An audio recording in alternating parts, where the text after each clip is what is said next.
ಪ್ರೀತಿಯುಳ್ಳ ದೇವಜನರೇ, ನಿಮ್ಮೆಲ್ಲರಿಗೂ ಯೇಸು ಕ್ರಿಸ್ತನ ಶ್ರೇಷ್ಠವಾದ ನಾಮದಲ್ಲಿ ವಂದನೆಗಳು. ಈ ಹೊಸ ದಿನದಲ್ಲಿ ನಿಮ್ಮೆಲ್ಲರನ್ನು ನೋಡುವುದರಲ್ಲಿ ಸಂತೋಷವುಳ್ಳವನಾಗಿದ್ದೇನೆ. ಶಾಲೋಮ್, ನಿಮಗೆ ಸಮಾಧಾನವಾಗಲಿ. ಈ ದಿನದ ದೇವರ ವಾಕ್ಯ ಜ್ಞಾನಕ್ಕಾಗಿರುವಂಥ ವಿಷಯ ಬೇರೆಯವರನ್ನು ನೋಡುವಂಥ ವಿಧ. ಅದಕ್ಕೆ ಆಧಾರವಾಗಿ ಮತ್ತಾಯನು ಬರೆದ ಸುವಾರ್ತೆ 7ನೇ ಅಧ್ಯಾಯ 4 ಮತ್ತು 5ನೇ ವಚನವನ್ನು ಓದಿಕೊಳ್ಳೋಣ. ನೀನು ನಿನ್ನ ಸಹೋದರನಿಗೆ ನಿನ್ನ ಕಣ್ಣಿನೊಳಗಿಂದ ರವೆಯನ್ನು ತೆಗೆಯುತ್ತೇನೆ ಬಾ ಎಂದು ಹೇಳುವುದು ಹೇಗೆ? ನಿನ್ನ ಕಣ್ಣಿನಲ್ಲಿ ತೊಲೆ ಇದೆಯಲ್ಲ ಕಪಟಿಯೇ, ಮೊದಲು ನಿನ್ನ ಕಣ್ಣಿನೊಳಗಿಂದ ತೊಲೆಯನ್ನು ತೆಗೆದು ಹಾಕಿಕೋ, ಆಮೇಲೆ ನಿನ್ನ ಸಹೋದರನ ಕಣ್ಣಿನೊಳಗಿಂದ ರವೆಯನ್ನು ತೆಗೆಯುವುದಕ್ಕೆ ಚೆನ್ನಾಗಿ ಕಾಣಿಸುವುದು. ನೋಡಿ, ನಾವು ಓದಿಕೊಂಡ ವಾಕ್ಯ ಭಾಗದಲ್ಲಿ ಯೇಸು ಸ್ವಾಮಿ ನಮ್ಮನ್ನು ನೋಡಿ ಹೇಳುತ್ತಾ ಇದ್ದಾರೆ, ಅನೇಕ ಸಾರಿ ನಾವು ಬೇರೆಯವರ ಕಣ್ಣಿನಲ್ಲಿರುವಂಥ ರವೆಯನ್ನು ಅಥವಾ ಡಸ್ಟನ್ನು ನೋಡ್ತಾ ಇರ್ತವೆ. ನಮ್ಮ ಕಣ್ಣಲ್ಲೇ ಡಸ್ಟ್ ಇರ್ತದೆ. ನಮ್ಮ ಕಣ್ಣಿನಲ್ಲಿರುವಂಥ ಡಸ್ಟನ್ನು ನೋಡದೆ ಯಾವಾಗಲೂ ಬೇರೆಯವರ ಕಣ್ಣಲ್ಲಿರುವಂಥ ಡಸ್ಟನ್ನೇ ನಾವು ಅಧಿಕವಾಗಿ ನೋಡ್ತಾ ಇರ್ತೇವೆ. ಒಂದು ಚಿಕ್ಕ ಉದಾಹರಣೆಯನ್ನು ನಿಮ್ಮೊಟ್ಟಿಗೆ ಹಂಚಿಕೊಂಡ್ರೆ ನಿಮಗೆ ಇವತ್ತು ನಾನು ಹೇಳ ಬಯಸಿದಂಥ ಸ್ತೋತ್ರ ವಾಕ್ಯದ ಆ ಭಾಗ ನಿಮಗೆ ಅರ್ಥವಾಗ್ತದೆ. ಒಮ್ಮೆ ಒಬ್ಬರು ವಯಸ್ಸಾದಂಥ ತಾಯಿ ತಮ್ಮ ಹಲ್ಲು ನೋವಿಗಾಗಿ ಒಂದು ಹಲ್ಲಿನ ಡಾಕ್ಟರ್ ಬಳಿ ಹೋಗಿದ್ದರು. ಮೊದಲ ಸಾರಿ ಆ ಡಾಕ್ಟರ್ ಬಳಿ ಹೋಗಿದ್ದಾರೆ. ಅಲ್ಲಿ ವೇಟಿಂಗ್ ಮಾಡುವಂಥ ಕೋಣೆಯಲ್ಲಿ ಅವರು ಡಾಕ್ಟ್ರಿಗಾಗಿ ವೇಟ್ ಮಾಡ್ತಾಯಿದ್ರು. ಆಗ ಆ ಡಾಕ್ಟ್ರ್ ಹೆಸರು ಬರೆಯಲ್ಪಟ್ಟಿತ್ತು. ನೋಡಿದ್ರೆ ಈ ವಯಸ್ಸಾದ ಆ ತಾಯಿಯ ಜೊತೆಯಲ್ಲಿ ಓದಿದಂಥ ಒಬ್ಬ ಸಹಪಾಠಿಯ ಹೆಸರು. ಅದು 40 ವರ್ಷಗಳ ಮುಂಚೆ. ತಕ್ಷಣ ಇವರು ಯೋಚನೆ ಮಾಡಿದರು, ಒಂದು ವೇಳೆ ನನ್ನೊಟ್ಟಿಗೆ ಓದಿದಂಥ ಸಹಪಾಠಿ ಇರಬಹುದೋ, ಅವ್ರ ಹೆಸರನ್ನೇ ಇದೆ, ಒಂದು ವೇಳೆ ಅವರು ಡಾಕ್ಟರ್ ಆಗಿದ್ದಾರೋ ಎಂಬುದಾಗಿ ನೆನೆಸಿ ಬಹಳ ಕಾತುರತೆಯಿಂದ ಹೋಗಿ ನೋಡೋಣ ಒಳಗೆ, ಒಂದು ವೇಳೆ ಅವರೇ ಇರ್ಬೋದು ಎಂಬುದಾಗಿ ಒಳಗಡೆ ಹೋಗಿ ನೋಡ್ತಾರೆ.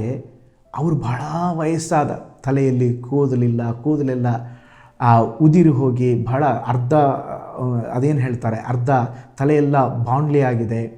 ಇದೆಲ್ಲ ಕಾರ್ಯಗಳನ್ನು ನೋಡಿದಾಗ ಈ ವಯಸ್ಸಾದ ತಾಯಿಯವರು ಅಂದ್ಕೊಂಡ್ರು, ನೋ ಇವರು ಇರಲಿಕ್ಕಿಲ್ಲ, ಇವರಿಗೆ ಬಹಳ ವಯಸ್ಸಾಗಿಬಿಟ್ಟಿದೆ, ಆದರೂ ಇವ್ರನ್ನ ಕೇಳೋಣೆಂಬುದಾಗಿ ಆ ಡಾಕ್ಟ್ರನ್ನ ಕೇಳ್ತಾ ಇದ್ದಾರೆ. ಡಾಕ್ಟ್ರ್, ನೀವು ಯಾವ ಶಾಲೆಯಲ್ಲಿ ಓದಿದ್ದೀರಾ, ಯಾವ ಶಾಲೆಯಲ್ಲಿ ನೀವು ವಿದ್ಯಾಭ್ಯಾಸ ಮಾಡಿದ್ದೀರಾ ಅಂತ ಕೇಳಿದಾಗ ಆಗ ಡಾಕ್ಟ್ರ್ ಹೇಳಿದರು, ಇವರು ಓದಿದಂಥ ಕಾಲೇಜಲ್ಲಿ ಅವರು ಓದಿದ್ದು.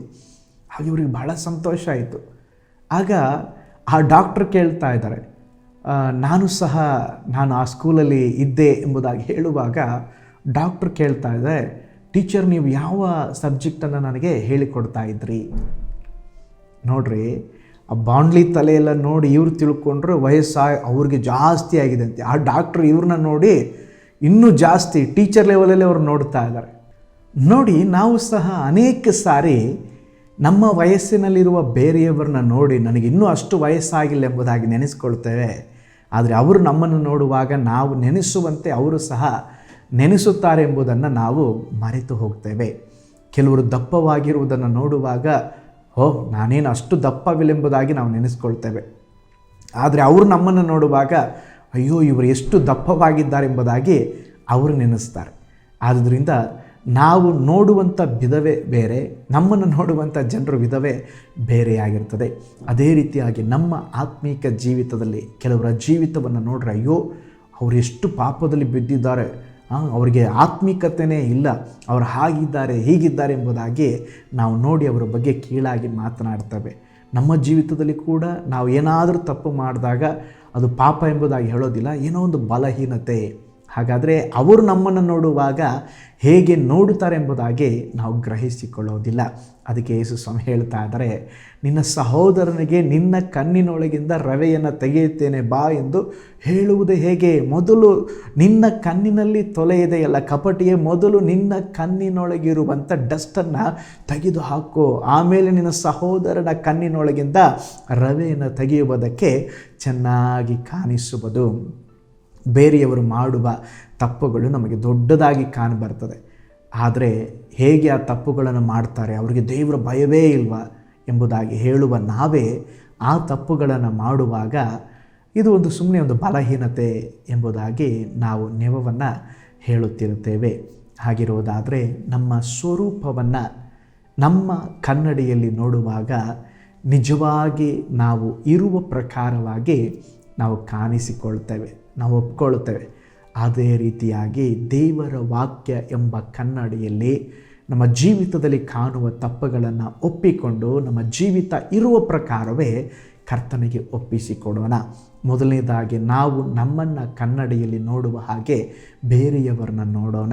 ಹಾಗೆ ಇಲ್ಲದಿದ್ದರೆ ಬೇರೆಯವರನ್ನ ನಾವು ಭೂತ ಕನ್ನಡಿಯಲ್ಲಿ ಮತ್ತು ಸಾಧಾರಣ ಕನ್ನಡಿಯಲ್ಲಿ ನೋಡುವಾಗ ಅನೇಕ ವ್ಯತ್ಯಾಸಗಳು ಕಾಣ್ತದೆ. ನಾವು ಯಾವಾಗಲೂ ನಮ್ಮನ್ನು ನೋಡುವ ಹಾಗೆ ನಾವು ಬೇರೆಯವರನ್ನ ನೋಡುವುದರಿಂದ ನಮ್ಮ ಆತ್ಮೀಕ ಜೀವಿತದಲ್ಲಿ ಇನ್ನೂ ಹೆಚ್ಚಾಗಿ ಬೆಳೆಯಬಹುದು. ನಾವು ಧ್ಯಾನಿಸಿದ ವಾಕ್ಯದಂತೆ ನಾವು ಬಾಳುವುದಕ್ಕೆ ಕರ್ತನು ತಾನೇ ನಮ್ಮ ಒಬ್ಬೊಬ್ಬರಿಗೆ ಸಹಾಯ ಮಾಡಲಿ.